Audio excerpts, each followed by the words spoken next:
You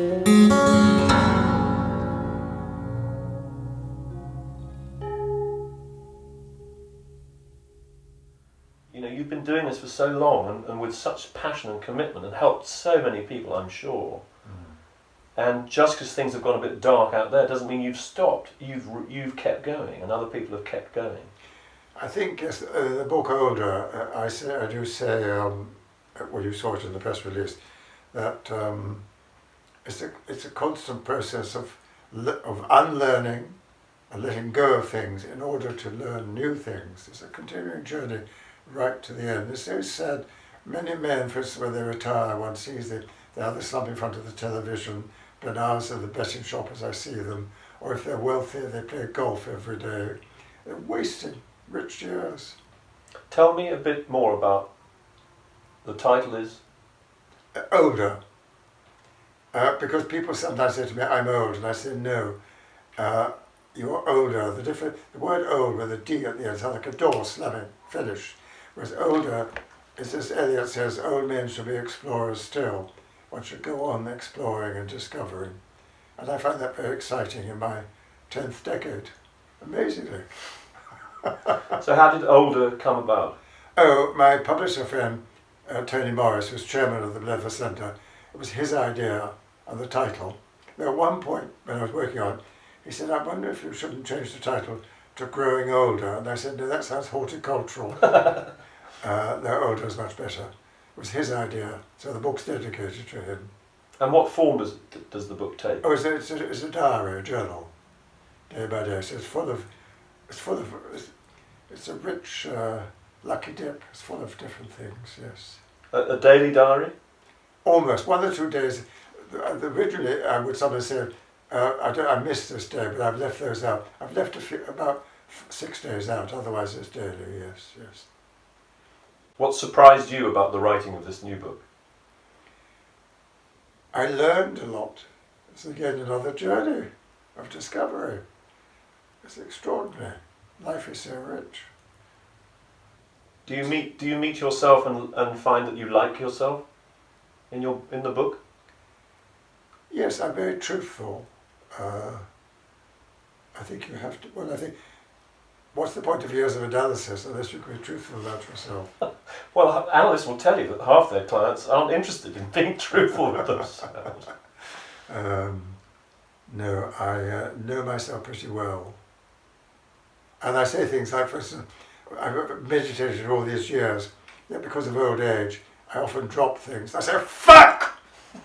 And then I realise it's just a wonderful explosion of energy and let's go. So I don't worry about that. I'm not alone. I gather from other people my age, they drop things. One's hands aren't quite so in control. And when will the book be published? September the 30th, at Dort's again. In Marylebone Marylebone? High Street, yes. Wonderful. Yes. And will there be electronic editions of this book? I don't know. Zuleika Books is a new publishing company which is quite dynamic and very successful. They're full of bright ideas, so who knows? What do you mean by, oh, you mean a Kindle? Yes. I'm sure if Tom thinks the chap has found it, I leave that all to him. He's doing a paperback, and then next year there'll be is it called a trade edition, a slightly cheaper edition. So anyway, he's got it all planned. So, what do you feel about dying, about death? I have no fears. You've done aging. I've done aging. I have no fears of dying. In fact, if you I'll read you the final words of Older. I'd just like to quote from the final page of my new book Older, which is coming out in September. This is what I wrote. One morning recently I woke with a deep sense of my ship coming into harbour at long last, and it reminded me of a painting by Margaret Neve entitled Homecoming. It depicts a night sky with a huge full moon reflected in the ocean, and at the centre of the reflection is a sailing ship coming into harbour, and on the quay with their backs to us are 5 people in long robes waiting for the arrival. And looking at the painting, I sometimes wonder, is it Ulysses finally returning home after a long journey? And will it be likewise for each of us when we die, that there will be those waiting to greet us? And this is why I think of Covaf's poem Ithaca, about one long voyage to Ithaca that each of us has to make, for which we have been aiming, but when we arrive, we find there's nothing more to give us. And so I like to quote, Ithaca has given you the beautiful voyage. Without her, you would never have taken the journey. But she has nothing more to give you. And if you find her poor, she has not defrauded you. With the great wisdom you have gained, with so much experience, you must surely by now have understood what Ithaca means.